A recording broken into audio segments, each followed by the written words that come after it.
Thank you, Madam President. Let me start by saying that last week, the end of last week, when I saw President Metsola sitting across the desk from President Zelenskyy, I felt personally represented, not just because I ran in the last European elections as lead candidate of the Socialists and Democrats and got elected to this Parliament, not just because I also represent a European institution, but because I'm one of 440 million European citizens who she represented at that moment, and I felt represented.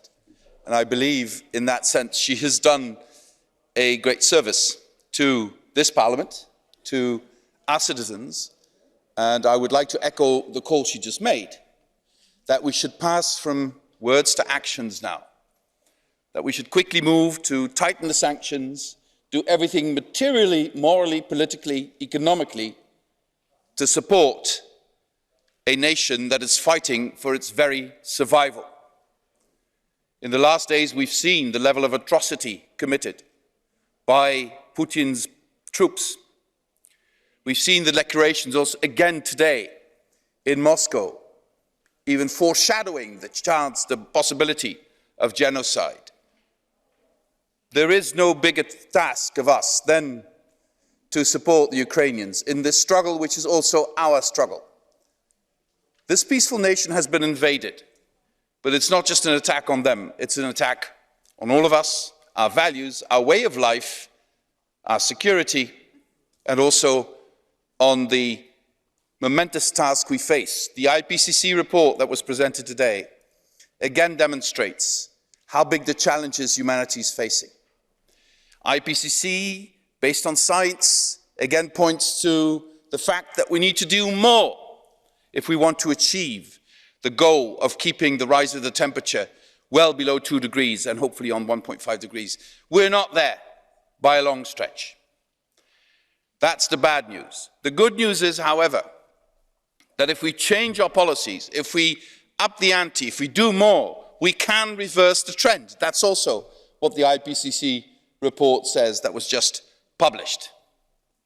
So I believe that I believe that this Parliament, this Commission and the Council are under a political and moral responsibility to act as fast as we can on Fit for 55, on the Green Deal, on Farm to Fork, and all the projects we've put on the table to get where we need to be. And this is because even with everything we've put on the table, one cannot exclude, if you read the IPCC report, that we might be called to do even more in the months and years that come. And we should be clear on this message. And the war in Ukraine has only increased our sense of urgency, because now nobody can find an excuse, in my view, to not speed up the end of the overuse of fossil fuels, to not speed up Europe's stronger reliance on its own energy production, which has to be solar, wind, biogas, geothermal if we have it. But we cannot continue to import massive amounts of fossil fuels. For political reasons, we cannot be in a position to be blackmailed, but especially also because that's the only way we can fulfill the pledges we've made in Fit for 55. That's the only way we'll get to a reduction of at least 55% by 2030 of our emissions. And it's the only way we have a shot at climate neutrality in 2050. Now, the other reason why I believe we should stick to our plans and perhaps even revisit them is that the only way we can convince others in the world to do more, who need to do much more than we do, that's also crystal clear in the IPCC report, is if we show the way, how it can be done. And please, I plead with all of you to help me counter those who say, as long as others don't do more, we should be doing more. It is clear that we're the only continent with a comprehensive plan to get us where we need to be.